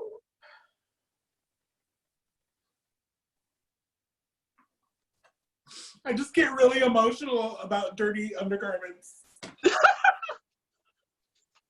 When you're empress and you're doing constant,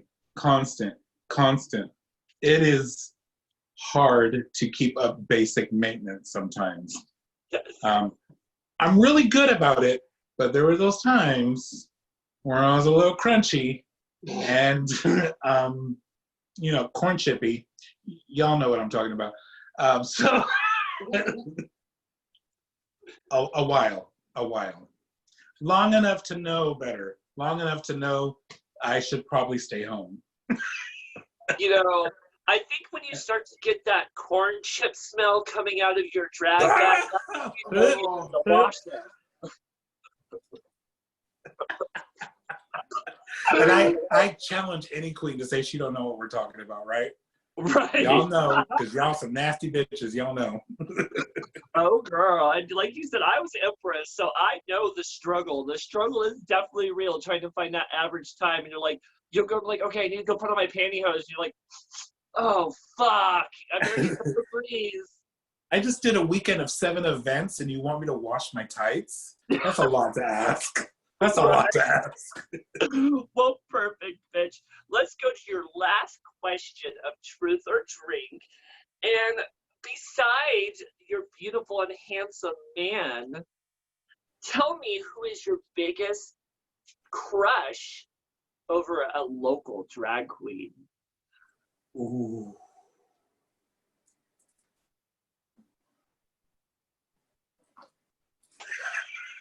She's looking at her man, making sure she's not going to get in trouble.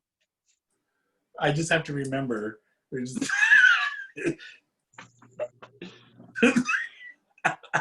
You know what? You know the queen. I don't know. Epiphany D. Valentine. Oh, yeah. That is a gorgeous, gorgeous queen. And when she's in the room, I cannot help but stare at her. She is beautiful. And so, yeah, that would be my little crush. Okay. Well, I love it. I'll admit it. One of my biggest crushes all the way out in Portland. And they are a queen that was on a little TV show called Camp Wanakiki. But she came to Eugene once and did a show with me, and I'm just like getting closer and closer to her in the dressing room. And then finally she undresses, and I'm trying to be a lady and not look, but then I'm just like, and of course, my crush was the one and only bearded bitch herself, Diana Fire. I already know, girl. Oh! Girl, I just want to sit on her face. That's a lot. I'm gonna drink anyway.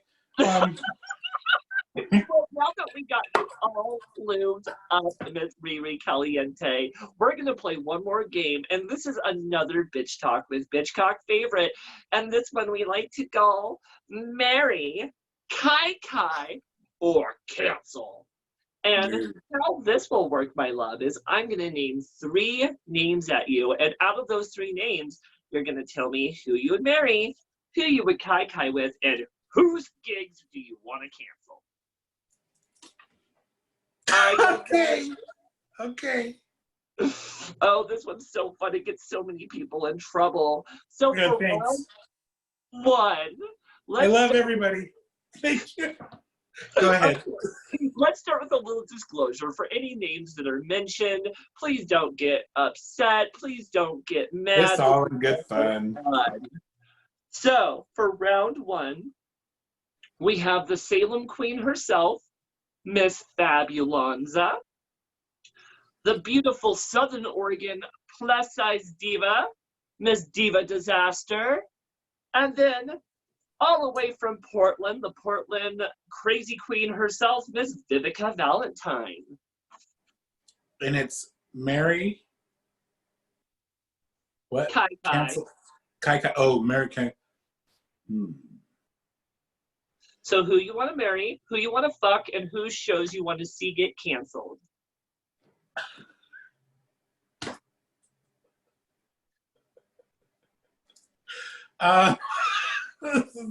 This is so weird. With, what?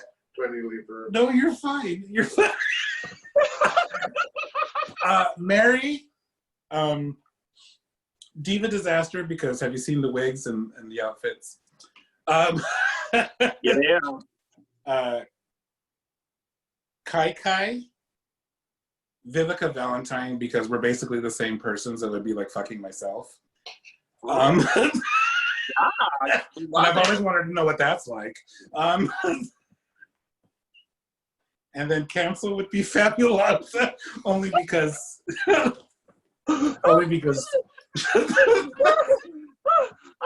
still trying to get over the fucking yourself. cancel Fabulonza because, you know. She's used to it. Because, you know, once we get to a certain point of drinking, it's time. Somebody should cancel us very much. Like, there's a point where we should just stop and go home, but we don't learn. Well, I love it. Well, perfect. Let's go to round two where we bring up some of your favorite drag children. So we're going to start with the one and only Queen of Wigs, Lilac, the beautiful, polished Priscilla Caliente, and then just to really fuck with you, the gorgeous and talented Genitalia.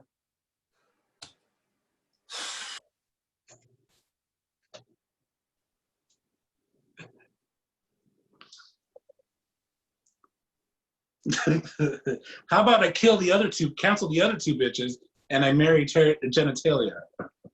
We kai and I marry Genitalia. But Well, in all interest of the game, I will say, I would marry Genitalia. damn right. I'm lesbian like that. So. Kai.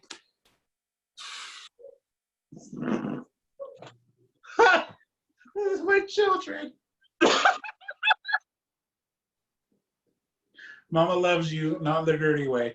Kai would probably be Priscilla again, because most like me, be like fucking myself. Wait, that means you canceled Lilac. Huh? Oh, okay. Swap those. Cancel Priscilla and Kai with Lilac, because have you seen the wigs? Have you seen the clothes?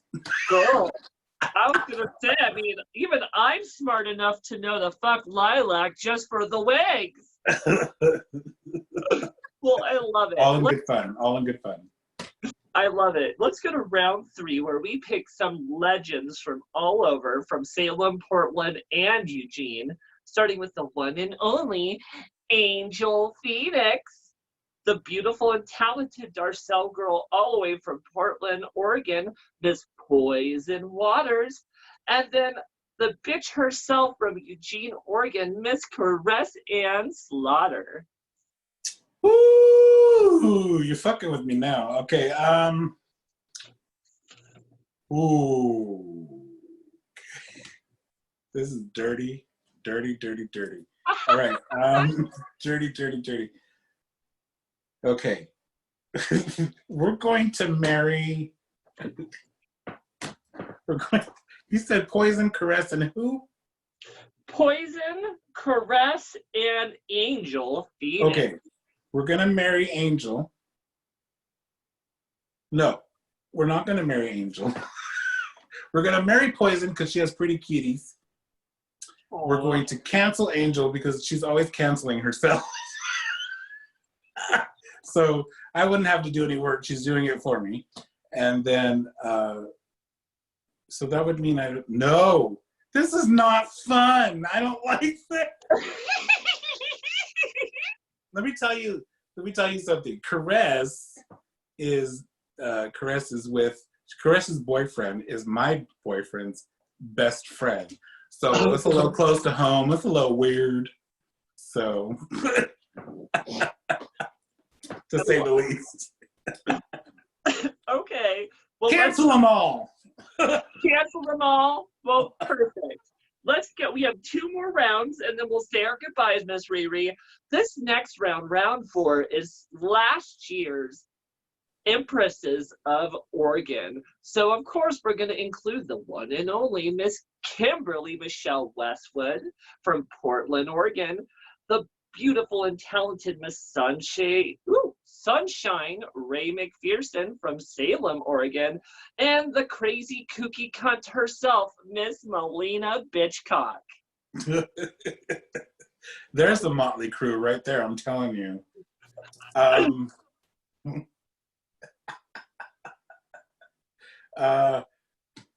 I would probably marry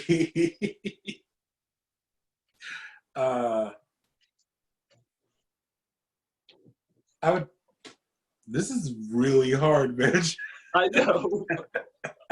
I would marry Sunshine, because who doesn't like a little sunshine in their life? Oh. I would kai with, oh God. Just curious. All right, I will say I'll kai with Kimberly, even though she's family. Did you just cancel me? So you're canceled because this interview is killing me right now. At least you're brave enough to fucking cancel me. I love it. Well, perfect. We have one last round, Riri, and because you canceled me, I'm making this really fucking hard for you. So, for round 5, we have your beautiful drag child, Miss VJJ. And, oh wait, another one of your drag children, Miss Juno. And then, oh wait, another one, oh wait, a boyfriend of your drag child, Miss Misha McPherson. You're trying to get me in trouble.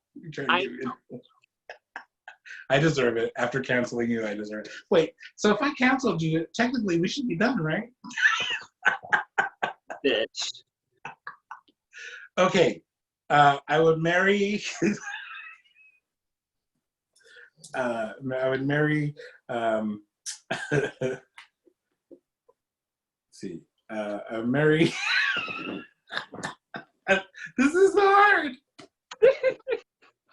I would marry, who was the first one you said? Oh, I will marry the JJ because I'm country like that. And I would cancel, no, I would kai with, oh God! Kai with Vijay because we're sick and twisted like that. I would marry Misha because she's very sweet. She's a sweetheart. And I would cancel Juno because she's just too fierce. You know what? That's the best I can do. But, you know, ultimately, I love all of them. all of them. But you put me in a really tight spot, and Well, honey, I'm used to being in tight spots, but I was gonna say, I'm sure you know how to handle a good tight spot. Well, there isn't beautiful. enough lube in the world. Guess what? You survived the entire interview of Bitch Talk with Bitchcock. Yeah! Oh, Oh, girl. I lost the nail. See, I lost the nail. mess. I love you. Well, Riri, thank you again for coming on my show. Thank you so much for having me. It was fun. I appreciate it so much. Of course. And all of you beautiful boys and girls and all of those in between, I want to encourage you again one last time to look down below to support Black Lives Matter. There are several links where you can donate and really just show your awareness. Now, with that said, our next episode of Bitch Talk with Bitchcock is coming up this Monday as I get to interview Portland legend herself, Miss Summerlin Seasons. So definitely tune in for that juicy episode as she spills all the tea of being one of the most fabulous Darcel girls. Now, all of you beautiful people, thank you again for tuning in to Bitch Talk with Bitchcock. It's been such a pleasure to entertain all of you beautiful people through quarantine and just giving you something to look forward to through all these hard times in the world. All of you people, I hope you stay safe and happy during this wonderful weekend. Miss Riri, I love you, honey, and I hope you just have a fantastic weekend and good luck filming some of your videos, and hopefully we'll see some of them on your OnlyFans page. Maybe. I'm just kidding. Well, I love you, girl. Thank you again for coming. Now, all of you beautiful people, I will see you on the next episode of Bitch Talk with Bitchcock. And I just want to say, mwah, bye, whores. Yeah, whore, yeah.